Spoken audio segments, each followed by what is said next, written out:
kwentong ito ay mula sa mga totoong karanasan, mga pangyayaring naging bahagi ng madilim na kasaysayan. Taong 1967, sa Cadiz City, isinilang at lumaki si Tomas. 20 anyos pa lamang siya noon, pero kabisadong-kabisado na niya ang kabundukan at mga liblib na lugar ng Negros. Ayon sa kanya, hindi sila mayaman, pero hindi rin lubos na naghihirap. May mga araw na sagana at may mga panahong isang kahig, isang tuka.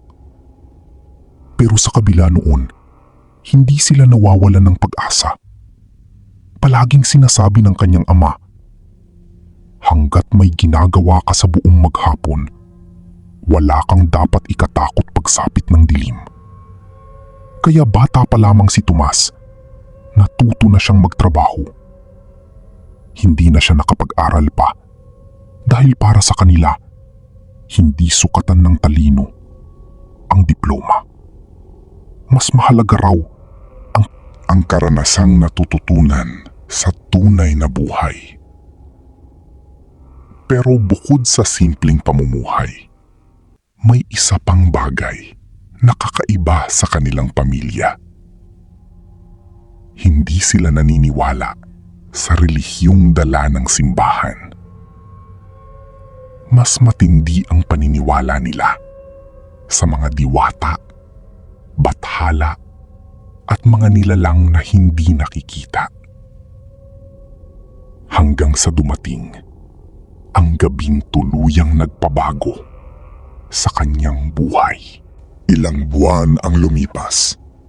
Nagkaroon sila ng hindi inaasahang bisita. Ang tiyuhin niyang rebelde biglang bumaba sa kanilang baryo.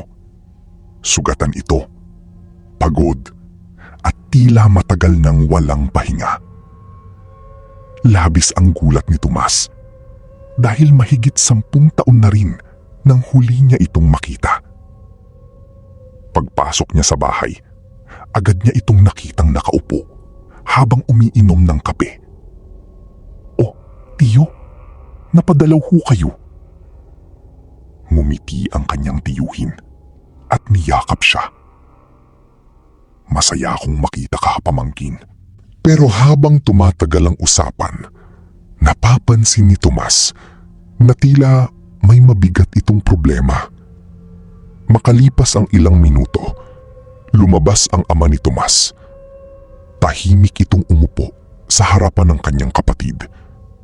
At doon, dahan-dahang inilapag ng kanyang tiyuhin ang kakaibang baril.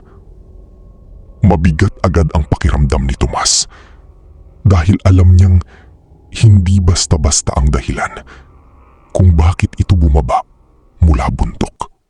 Nagsimulang magsalita ang kanyang tiyuhin. Ayon dito, may grupo raw ng mga nilalang na pumapatay sa mga rebelde at maging sa mga sundalo.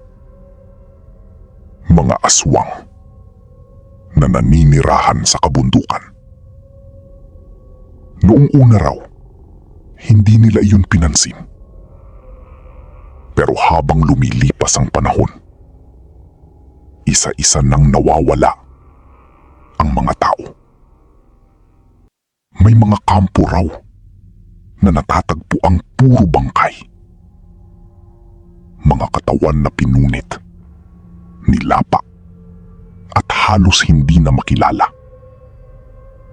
Hanggang sa isang gabi, sinalakay raw ng mga nilalang ang kanilang kuta at doon niya unang nakita ang tunay na anyo ng mga aswang. Sa loob ng maraming araw, wala silang ibang ginawa kundi maglatag ng mga bitag sa ilalim ng lupa, sa mga puno, at maging sa matataas na sanga. Lahat iyon may lason. Pero higit sa lahat, may isang bagay na hindi malilimutan ni Tomas: ang mahiwagang plauta ng kanyang ama. Maliit lamang ito, ginintuang plauta na may berdeng kristal sa bahaging dinadantayan ng labi. Punong-puno rin iyon ng kakaibang simbolo. Ayon sa kanyang ama, minana pa raw iyon sa kanilang mga ninuno. At ang tunay nitong kakayahan ay ang pagtawag sa mga nilalang mula sa kabilang dimensyon. Pagsapit ng buwan ng Nobyembre, dumating ang mga aswang. Nagkunwari silang mga manlalako na may dalang mga paninda. Kaya agad silang pinatuloy sa baryo. Pero nang marinig iyon, agad na inilipat ng ama ni Tomas ang buong pamilya. Tanging silang tatlo na lamang ang naiwan sa bahay. Si Tomas, ang kanyang ama, at ang kanyang tiyuhin. Pagsapit ng unang gabi, narinig nila ang pag-ungol at paghuhukay sa kakahuyan. Maya-maya, may mga sigaw at malalakas na kalabog. Tumatama na ang mga aswang sa mga patibong.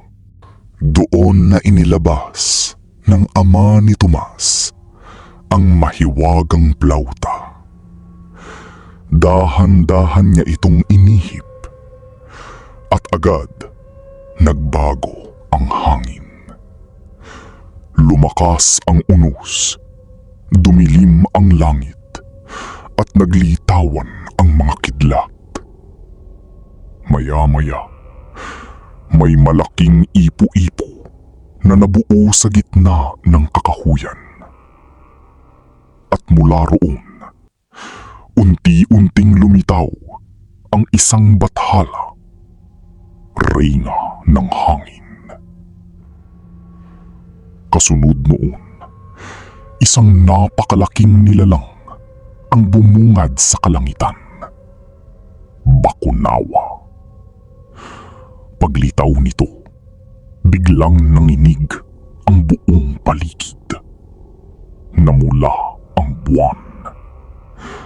At isa-isang nilapa ng nilalang ang mga aswang. Nagmistulang katapusan ng mundo ang gabing iyon. At mula noon nangyari iyon, hindi na muling ginamit ng ama ni Tomas ang mahiwagang plauta.